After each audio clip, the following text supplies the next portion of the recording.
Hello mga karelasyon, ladies, alam nyo ba na meron kayong kaisa-isang natatanging pwede nyong gawin sa isang lalaki para guminhawa ang kanyang pakiramdam? Ito yung isang bagay na literal na nagpapababa ng kanyang mga stress, nagpapakalma sa kanya, nagpapalakas ng loob niya, at mas lalong titibay ang samahan ninyo. So ladies, kung gusto nyong malaman ito, panoorin nyo ito.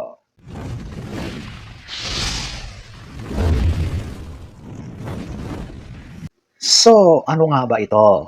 Ito, yung touch. The magic of touch. Ang paghawak ng isang babae sa lalaki ay hindi lang basta masarap sa pakiramdam. Ito ay tunay na gamot. Napakagaling. Kapag naramdaman ng isang lalaki ang hawak ng babaeng mahal niya at pinagkakatiwalaan niya, kahit yakap lang, kahit kamay na nakapatong sa dibdib niya, kahit daliri na dumadaan sa buhok niya, ang utak niya ay agad naglalabas ng oxytocin, ang tinatawag na love hormone. Sa loob ng ilang minuto, bumababa ng malaki ang stress hormones niya. Bumabagal ang tibok ng kanyang puso. Bumababa ang blood pressure. Humuhupa ang inflammation sa katawan. Literal na mas bumibilis ang paggaling ng katawan niya. Isang banayad na hawak lang, napupunta siya sa isang malalim at peaceful na state. Dahil dito, parang sinasabi ng kanyang utak, ng nervous system niya, ligtas ka na, pwede ka nang magpahinga. Bihira itong aminin ng mga lalaki, pero ipinapakita ng mga brain scans na ang emotional centers ng lalaki ay umiilaw kasing lakas. Minsan mas maliwanag pa kaysa sa babae kapag hinahawakan siya ng mahal niya. Grabe pala ano? Ang lambing ng babae ay hindi nagpapahina sa lalaki. Sa totoo lang, nire-recharge niya ito. Binibigyan siya ulit ng lakas at panibagong sigla. Pinapabalik ng oxytocin ang dopamine at testosterone niya. Kaya mas tumitindig, mas nagiging matikas, mas nagiging macho ang pakiramdam niya.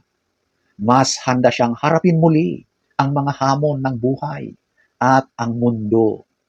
Kaya minsan, pag nakita ng babae na mabigat ang pinagdadaanan ng lalaki, malungkot, wala sa wisyo, pagod, pag-uwi galing ng trabaho o sa isang brutal na araw ng pakikipaglaban sa hamon ng buhay, tawagin mo siya.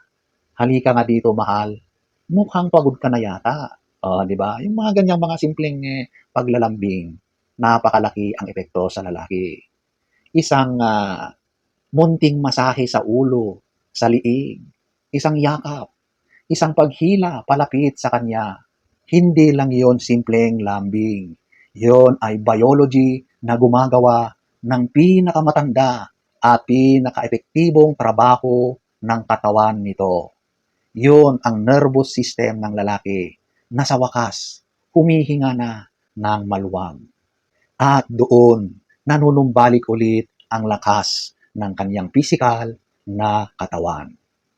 Huwag kailanmang maliitin ang kapangyarihang magpagaling ng isang babae, lalo na ang tamang babae.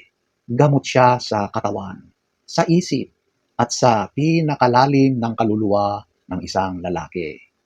At tandaan ito, walang kahit anong gamot sa mundo ang nakakapalit sa kapangyarihan ng hawak ng isang babae. So, ano ang lesson na pwedeng matutunan dito? Para sa mga babae, minsan hindi kailangan ng mahabang sermon. Hindi kailangan ng solusyon agad-agad. Hindi kailangan ng tanong, ng mga pag-usisa. Ano ba ang problema mo? Minsan, yakap lang yan. Tahimik na paglalambing at magiging okay na siya. Para naman sa mga lalaki, hindi ka mahina kapag kailangan mo ng babae ng paglalambing. Hindi ka nababawasan bilang lalaki. Mas nagiging totoo at buo ka. At para sa relasyon, kapag ligtas ang isang lalaki sa piling ng babae, mas nagiging malakas siyang partner, mas nagiging responsable, at mas handang lumaban sa mga hamon ng buhay, at mas nagiging mapagmahal.